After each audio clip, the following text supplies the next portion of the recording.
Hey guys, Brent Hull, Wednesday video. We're gonna show you an English house. I think when I finished it, I was actually like, gosh, that house could fit in a 1920s, 1930s period revival neighborhood. So I was really excited about it. And then when I looked at the front side, the house I'm fixing, it's just like, gosh, it's just really close. And if we could fix a few things, we could make it so much better. Maybe some lessons for builders today. Come join me, check it out. Let me know what you think.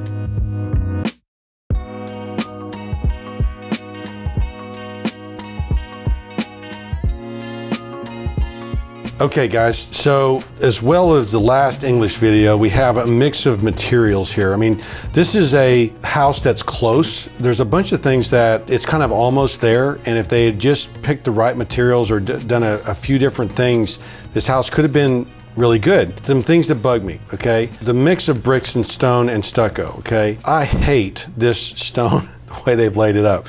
If you've seen my other videos on flagstone patios, there's no precedent for them to lay up stone like this. If they were laying up a stone wall, it would be, you'd have these pieces that would be like this because, you know, they would have been a certain size and they would have been stacked up. There was oftentimes, you know, coining that happened around a window because it was being locked into the other stones. And so, you know, maybe there's coining here too, but this kind of random pattern jigsaw puzzle mess that is the stone here and here really is distracting for me and really takes away from the charm of this house. I talked about in my last video, this mix of brick and stone.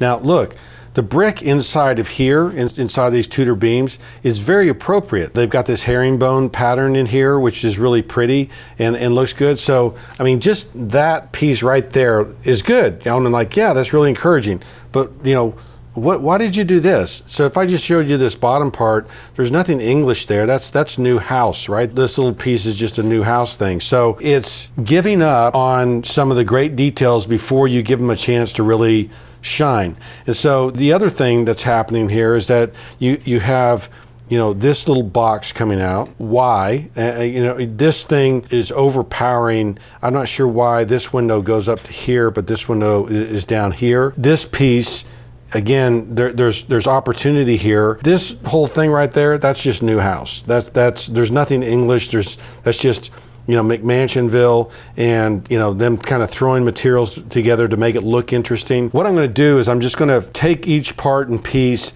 and kind of fix it, right? I'm actually going to bring more timber work into the whole structure, reduce the size of this, but keep what's, you know, a casement window is very appropriate here. These are separated by this timber. It's not terrible, but the light pattern isn't right. This window is a new house. The eave detail, right? This boxed eave everywhere, right? Why wouldn't you do, if we're trying to convey timber framing, why wouldn't you do open eaves and timbers in the ceilings, the rafters?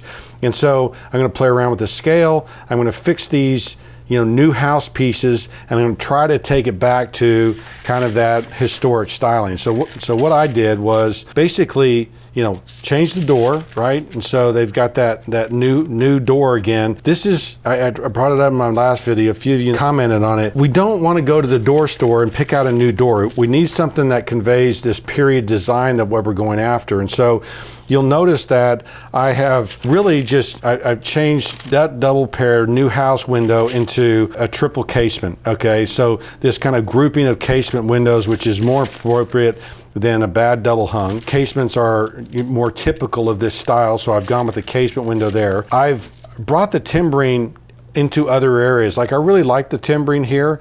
You can see that I got rid of that kick up, right? There was no reason to kick this up. That's again new house, and so I'm going to bring this roof line all the way across and just, you know, quit doing silly things like that. And so I'm gonna bring this across. I'm gonna simplify it. You know, I've got the rafter tails now exposed, but I've taken this timber thing that I really like. I've spread it across to other parts of the house so that the same story is being told everywhere, right? I've changed this entrance from this brick to more of a cut stone with, you know, with a cross-setted corner, then the door set back in there. So I've stripped away those new house materials and kind of gone back with, you know, a stone building instead, maybe a rubble infill here, casement windows instead of double hungs. And look what I did here as far as changing the scale of that. There you can see behind kind of the rise up of that other, dormer window that kicked up, and I just reduced the scale of it. I've made it completely out of timber. I've reduced the size of it, and I've kind of introduced some timber detailing there. But by taking out this whole gable end piece, that boxed eave that they're doing everywhere. Why? Don't do that. Turn off the new house framer builder stuff and let's start introducing some traditional details, because you had a great start. I mean, this, if I could just take this away, which is what I did, and just, let's just make that prevalent everywhere. This house, I think, looks really charming. This now looks like a 1930s Tudor revival house that's could be handsome in any neighborhood. And what have I done? I've taken out the new house stuff, taken away some of these McMansion details, and just taken this and spread it out over everything else so that it looks more cohesive. You notice I've taken this bump out and I've pushed it all the way into here.